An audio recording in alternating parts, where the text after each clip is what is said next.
Oke baik, bismillahirrahmanirrahim. Assalamualaikum warahmatullahi wabarakatuh. Perkenalkan, nama saya Lode Abdul Qadir dengan stambuk B1B1211036 dari kelas manajemen A. Di sini saya akan mempresentasikan mengenai materi yang berjudul Eksistensi Fungsi-Fungsi Bisnis. Langsung saja ke materi pertama, yaitu penilaian suatu bisnis. Nilai suatu bisnis ditentukan dengan mengestimasi present value perkiraan arus di masa mendatang. Sebuah perusahaan yang menilai suatu bisnis akan bersedia berinvestasi jika present value dari arus kasnya di masa mendatang melebihi biaya perolehan yang diperlukan untuk berinvestasi di sebuah perusahaan. Kebanyakan arus kas masuk perusahaan dihasilkan dari penjualannya, sedangkan kebanyakan arus keluar biasanya diakibatkan oleh pengeluaran atau pajaknya. Yang kedua, atau bagian kedua, bagaimana keputusan bisnis mempengaruhi nilai perusahaan. Yang pertama ada keputusan manajemen, yang terdiri dari perencanaan strategi, struktur organisasi, proses produksi, keputusan lokasi pabrik, keputusan rancangan dan tata letak. Yang keenam, keputusan kualitas dan keputusan yang berhubungan dengan produksi.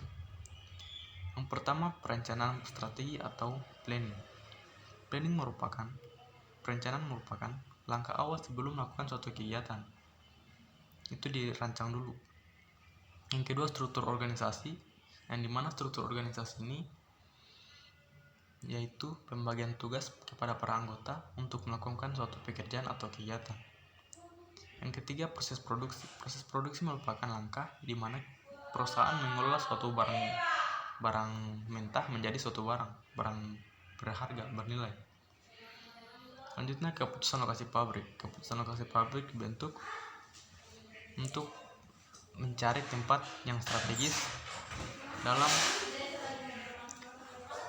membuat suatu perusahaan. Keputusan rancangan dan tata letak, keputusan kualitas, dan keputusan yang berhubungan dengan produksi.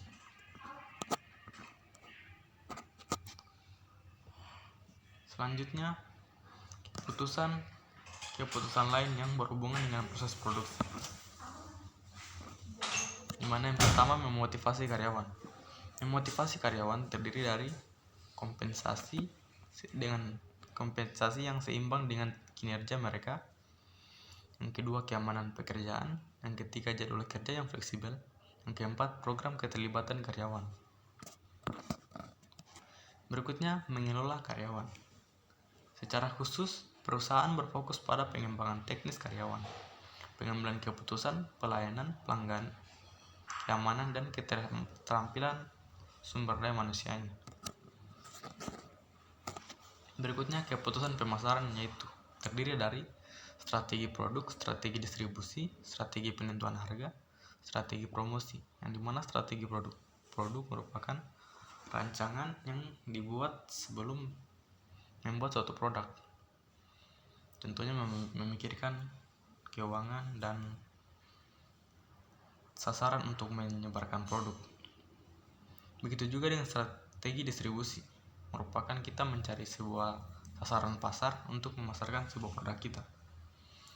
Itu strategi penentuan harga, itu dibuat setelah barang yang kita buat jadi, lalu kita menghitung berapa untuk penentuan harganya. Yang ketiga, strategi promosi, itu strategi pemasaran. Yang berikutnya, keputusan keuangan, yaitu terdiri dari dua. Yang pertama, strategi pendanaan. Yang kedua, strategi investasi bisnis. Strategi pendanaan yaitu contohnya seperti kita membuat suatu proposal untuk mencari dana, menggalang dana, atau mengadakan bazar atau semacamnya. Berikutnya, strategi investasi bisnis. Strategi investasi bisnis, kita membuat sebuah perusahaan untuk mendapatkan dana, kita pasti membuat investasi bisnis. Kita berinvestasi ke perusahaan-perusahaan lain. Berikutnya, ringkasan strategi bisnis. Ringkasan strategi bisnis yaitu hubungan antara strategi bisnis, yaitu terdiri dari keputusan-keputusan manajemen, pemasaran, dan keuangan yang meskipun sangat berbeda tetapi saling berhubungan.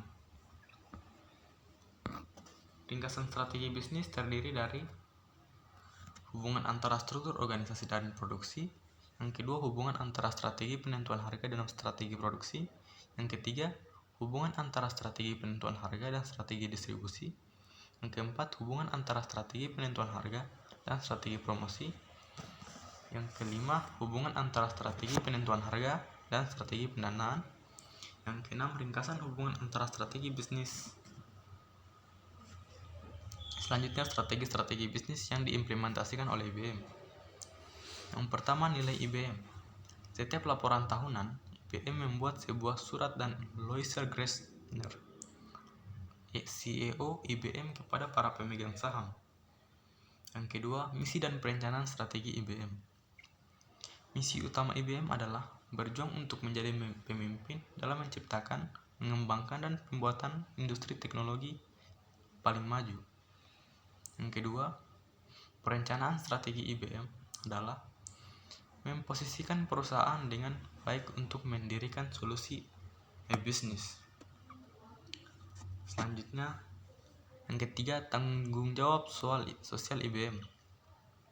IBM memenuhi tanggung jawab sosialnya dengan berfokus pada pendidikan lingkungan. Yang keempat, penilaian IBM terhadap industrinya. Sejak IBM berada dalam industri teknologi, perusahaan tersebut mengawasi industri ini dengan cermat untuk memperkirakan kinerja di masa mendatang. Yang kelima, penetralisir IBM pasar luar negeri. IBM telah berhasil menembus sejumlah pasar di luar negeri, di mana persaingan dalam industri teknologi informasi tidak sehebat di Amerika Serikat. Yang keenam, manajemen strategi IBM. Strategi kunci manajemen IBM meliputi yang pertama, struktur organisasi IBM. Yang kedua, rancangan dan tata letak IBM. Yang ketiga, proses produksi IBM. Yang keempat, manajemen kualitas total atau TOM. Yang kelima, pelatihan dan motivasi karyawan. Dan yang ketujuh, strategi pemasaran IBM. Strategi kunci pemasaran IBM meliputi yang pertama, strategi produk. Yang kedua, strategi penentuan harga. Yang ketiga, strategi distribusi. Dan yang bagian ke-8, strategi keuangan IBM. Strategi keuangan kunci IBM meliputi yang pertama, strategi pendanaan. Yang kedua, strategi bisnis investasi IBM. Nah, materi selanjutnya, dilema bisnis. College Health Club. Sue Kramer, Presiden College Health Club, mempertimbangkan kembali rencana bisnis yang dibuat setahun yang lalu ketika mendirikan kebugaran tersebut. Yang pertama, keputusan manajemen terdiri dari fasilitas-fasilitas lokasi. Yang kedua, rancangan dan tata letak lokasi. Tiga, keputusan pemasaran terdiri dari target pasar. Yang kedua, produksi jasa yang ditawarkan. Yang ketiga, penentuan harga. Yang keempat, promosi. Selanjutnya, keputusan keuangan terdiri dari yang pertama, pendanaan atau berapa besar dana yang diperlukan. Solusi. Keputusan pertama yang dibuat adalah produksi atau jasa yang ditawarkan. Ia merencanakan untuk memperluas jasanya yang ada dengan membeli klub kebugaran lain di wilayah perguruan tinggi terdekat dengan target pasar yang para mahasiswa. Keputusan selanjutnya yaitu penentuan harga. Jika ditentukan harga yang rendah, klub kebugaran tersebut akan menarik lebih banyak anggota, namun diperlukan berbagai fasilitas lebih banyak. Solusi yang kedua, keputusan promosi dimaksudkan untuk menarik cukup banyak pelanggan untuk mengisi fasilitas-fasilitas tersebut. Promosi ditargetkan kepada mahasiswa perguruan tinggi. Sementara keputusan penentuan harga akan mempengaruhi pendapatan. Keputusan tentang fasilitas dan promosi akan mempengaruhi total pengeluaran. Berikutnya, dilema. Sui mempertimbangkan kemungkinan untuk mendirikan klub kebugaran lain dan harus menilai bagaimana berkenaan dengan keputusan-keputusan ini. dengan melihat strategi lokasi, harga, rancangan dan tata letak ruang dan strategi promosi. Berikutnya, bagaimana berinvestasi dalam saham. Dengan berubahnya kinerja bisnis perusahaan, demikian pula harga sahamnya. Karena tingkat kinerja berbeda-beda di antara perusahaan, demikian pula dengan pergerakan saham investor yang memilih dengan lebih selektif perusahaan. Demikian pula pergerakan sahamnya. Investor yang memahami bagaimana harga saham dipengaruhi oleh berbagai faktor, mungkin dapat lebih baik untuk memilih saham yang akan menghasilkan pengembalian yang tinggi. Selanjutnya, bagaimana harga saham dan nilai perusahaan berkaitan. Suatu harga saham seharusnya mewakili nilai dari perusahaan atau basis harga yang per saham. Misalnya, jika sebuah perusahaan dinilai pada $600 juta dan memiliki 20 juta saham, harga sahamnya adalah nilai dari perusahaan dibagi jumlah saham $30 per saham. Dengan meningkatnya kinerja perusahaan, investor akan meningkatkan permintaan mereka atas saham. Akibatnya, harga saham akan meningkat. Selanjutnya, lambang. Setiap saham memiliki suatu lambang khusus yang digunakan untuk mengidentifikasi perusahaan tersebut. Lambang ini mungkin digunakan untuk mengkomunikasikan perintah perdagangan kepada perantara. Selanjutnya, batas perbedaan harga 52 minggu. Dividen tahunan atau DIV biasanya dicantumkan di sebelah kanan nama dan simbol perusahaan. Rasio harga pendapatan. Kebanyakan kutipan harga termasuk rasio harga pendapatan atau PL, yang mewakili harga saham perusahaan yang berlaku per lembar dibagi dengan pendapatan perusahaan per saham. Pendapatan dibagi jumlah saham yang dihasilkan pada tahun lalu. Berikutnya, volume disebut sebagai vol atau penjualan dari saham yang diperdagangkan pada hari sebelumnya, bisa dimasukkan dalam kutipan harga. Kutipan harga sehari sebelumnya. Yang kedua, kutipan indeks saham. Yang ketiga, mengukur pengembalian atas saham. Yang keempat, pertukaran risiko pengembalian untuk saham kecil. Itu ada efek pasar, efek industri, karakteristik dari perusahaan, bagaimana harga saham mempunyai respon terhadap informasi barang. Yang berikutnya, faktor yang mempengaruhi pergerakan harga saham. Yang pertama, efek ekonomis. Yang kedua, efek pasar. Yang ketiga, efek industri.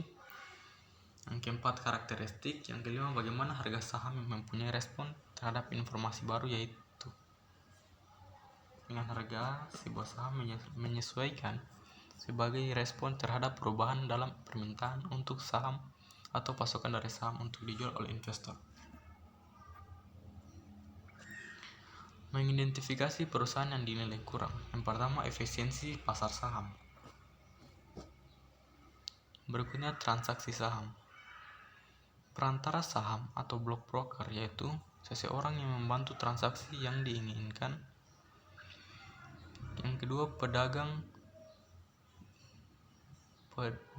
lantai atau floor trader. Yang ketiga, perintah pasar. Yang keempat, perintah terbatas. Yang kelima, pembelian saham. Yang keenam, perantara diskon. Yang ketujuh, perantara pelayanan penuh adalah. Berikutnya, jenis-jenis perantara. Jenis perantara terdiri dari dua, yaitu perantara diskon. Yang kedua, perantara pelayanan full. Berikutnya, komisi atas transaksi saham.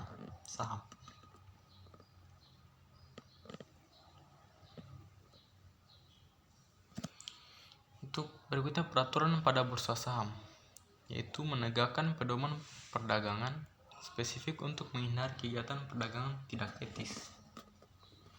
Berinvestasi dalam dana bersama mutual funds.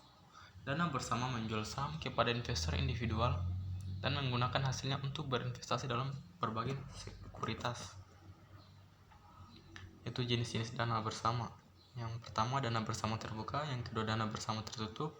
Yang ketiga, dana tumbuh. Yang keempat, dana pendapatan. Yang kelima, dana saham internasional.